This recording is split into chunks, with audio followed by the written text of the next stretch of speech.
Sean Strickland is going to be fighting the epitome of a can crusher this Saturday, aka Magomedov, who may as well just be the missing link because he's got one of the most suspicious and ambiguous records I've ever seen in my entire life, because he's only really fought PFL cans and he's only had 3 fights in the last 4.5 years. Now, I say PFL cans, that's actually generous because he's not only fighting PFL cans, he's fighting in strange fringe promotions like the EMC against a 44-year-old man. And he also got KO'd by Belal Muhammad's coach, who I thought was just Belal Muhammad's coach. That old man that walks around with Belal Muhammad on embedded. That old guy that is dancing with Belal Muhammad on his walkout.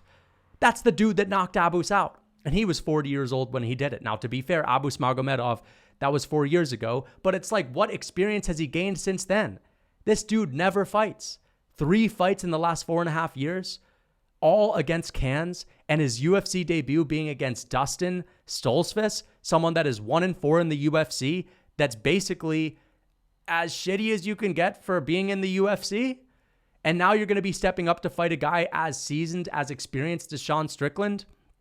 If you're picking Abus Magomedov, that should sound the alarm, because there is no base worse than inactivity for getting ready for a Sean Strickland fight, because all this guy does in preparation for fights is he fights. And that works. You know, I've heard his coach, Eric Nixon, talk about how Sean Strickland hardly does any strength and conditioning. He hardly hits pads. He just goes in and spars. Whereas an Abus Magomedov's probably got a whole team of guys around him with stopwatches, with a heart monitor, with, wires attached to his chest, monitoring the fucking electro waves inside of his body. And guys saying, all right, that's it. You peaked. Let's taper down a little bit for this fight.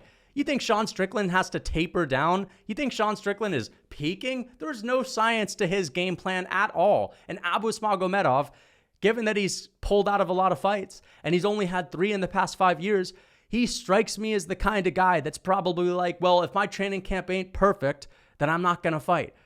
Strickland just gets in there and does the damn thing.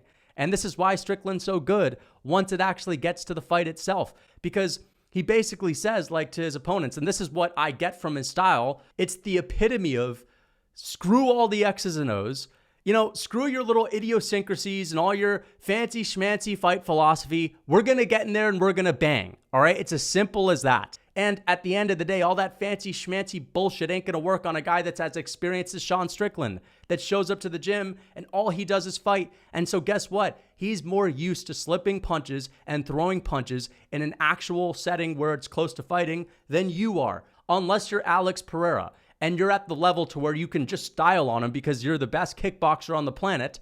You're not going to show that many levels. What Sean Strickland does best is he forces people to fight him in close boxing range. And your average MMA fighter, they prefer to strike at a kickboxing range. It allows them to think. It allows them to set things up. Whereas if you're in boxing range with Sean Strickland, you're probably not going to get the better of it because he's so used to sparring. He's so used to throwing and slipping punches in the gym on a daily basis. So if you take a guy like Abus Magomedov that is, someone that relies on those long, rangy, wiry kicks, and you put that guy into boxing range with a guy that's so seasoned and experienced like Sean Strickland, I'm going to bet that Sean Strickland gets the better of those exchanges. Now, of course, I'm not saying that Abus is just going to get completely obliterated there, but he'll probably be a step behind. And that's where I think the majority of this fight is going to take place.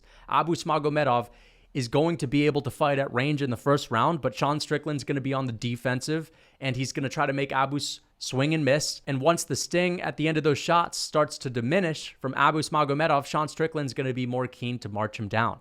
And once he starts to march him down, once he gets in that boxing range, I just see him being a step ahead the whole time. I see him just popping Abus with a jab and just discouraging him because he's going to be harder to hit than Abus anticipated. And that's what people are surprised by. They're surprised by how hard it is to touch Sean Strickland on the chin clean. Now, to be fair, Imavov, I just rewatched that fight, did have a lot of moments where he was landing heavy shots on Sean Strickland. But for every heavy shot that he landed, Strickland would land 2 jabs and a right hand behind it and a front kick to the body. He's got an offbeat rhythm. He's constantly in your face. He's constantly peppering you with a jab. Every once in a while, he'll put you in a clinch and he'll, smother his face against yours, and he'll make sure it's real miserable, and maybe he'll take you down every now and then, like he did take down Nasruddin Imavov in the second round. Beautiful takedown with an inside trip, just to give him another look, just to make him more miserable, to tire him out that much more. And by the third round in that Nasruddin Imavov fight, even though Strickland's style didn't look pretty, he was still just kind of beating him up a little bit and kind of bullying him around, just showing him that, again, all this fancy schmancy light on your feet shit, it ain't gonna work against me, man. I'm more experienced in this range. And I think that Abus Magomedov is going to get sucked into that boxing range with Sean Strickland. And without those, wiry front kicks and those weird head kicks, I don't think he's going to do that well. And as far as his wrestling is concerned, Sean Strickland has some of the best takedown defense I've seen in the middleweight division.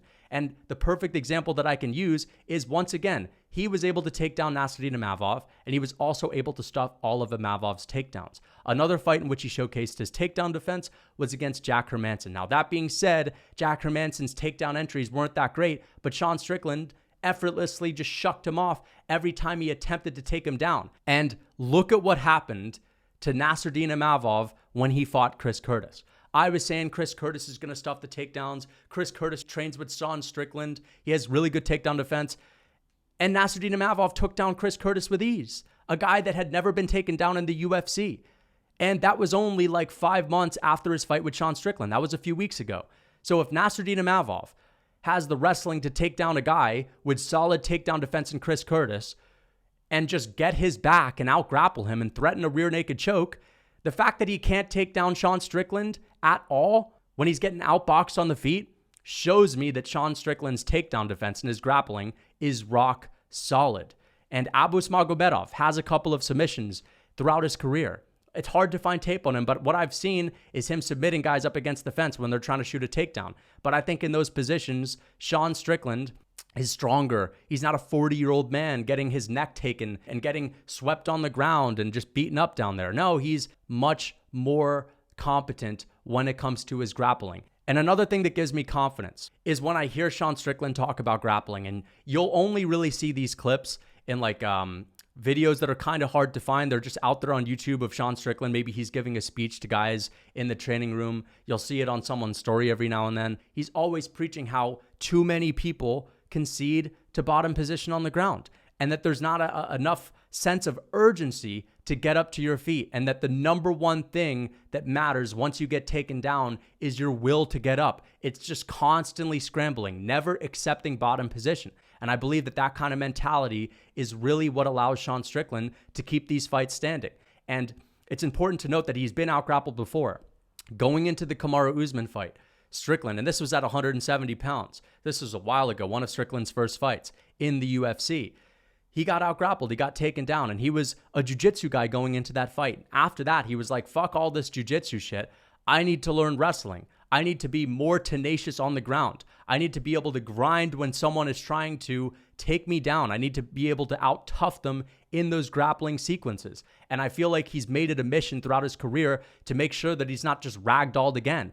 And you can see this in the game of Sean Strickland. Whenever someone shoots on him, he just shuts it down. And he has a great sense of urgency. And I really like that. And I think that if Abus Magomedov tries to close the distance to level change or to put Strickland up against the fence, we're going to see a high level of urgency from Sean Strickland to shut that down. And I think that Abus Magomedov is going to find himself in boxing range with Sean Strickland, just like Jared Cannonier did. And I don't think that Abus Magomedov is at the level of a Jared Cannonier. I mean, you look at Jared Cannonier and everything that he's done in the UFC, he's built up a lot of experience. Like the success that he's having now is in part due to the fact that he's had all of these trials and tribulations in the UFC. And you kind of need that to kind of maintain yourself as a top guy in the middleweight division. All of Strickland's previous opponents have more experience where it matters than Abus Magomedov, who's literally only fought like 40-year-old PFL cans and guys in fringe promotions. You know, KSW is not necessarily a fringe promotion, but the guy that he beat in KSW is a no-name. And before that, as I said, fighting in EMC. What the fuck is EMC? You know what I mean?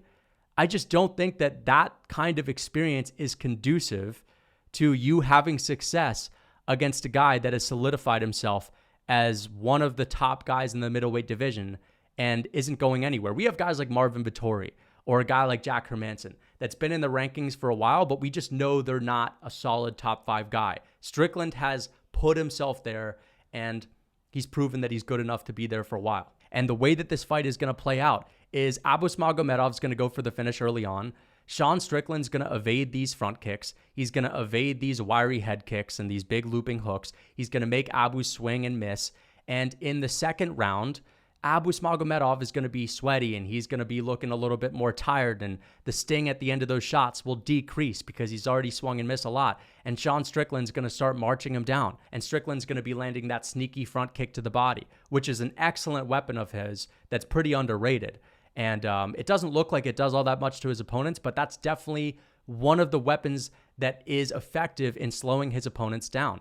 It's that jab, and it's that lead front kick, that toe kick to the body.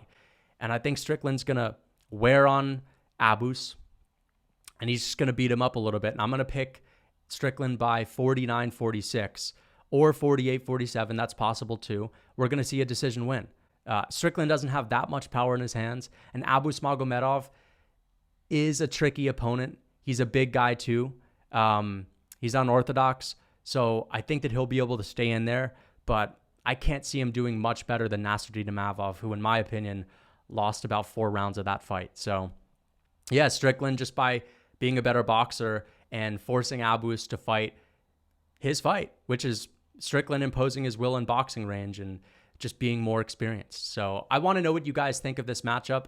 Are any of you guys picking Abus Magomedov? And if you are you picking him by early finish? Because that's the way he's going to get it done. He's going to have to rock Strickland out the gate in the first round with some wild front kick or some, crazy looping hook. But again, Jared Cannonier has thrown a bunch of crazy looping hooks and big overhand rights and, blasted Sean Strickland with stiff right hands. And Nasruddin Imavov has caught Sean Strickland with stiff right hands. And the only guys that have been able to put him away, or the only guy that's been able to put him away, is Alex Pereira. Strickland's chin ain't all that bad.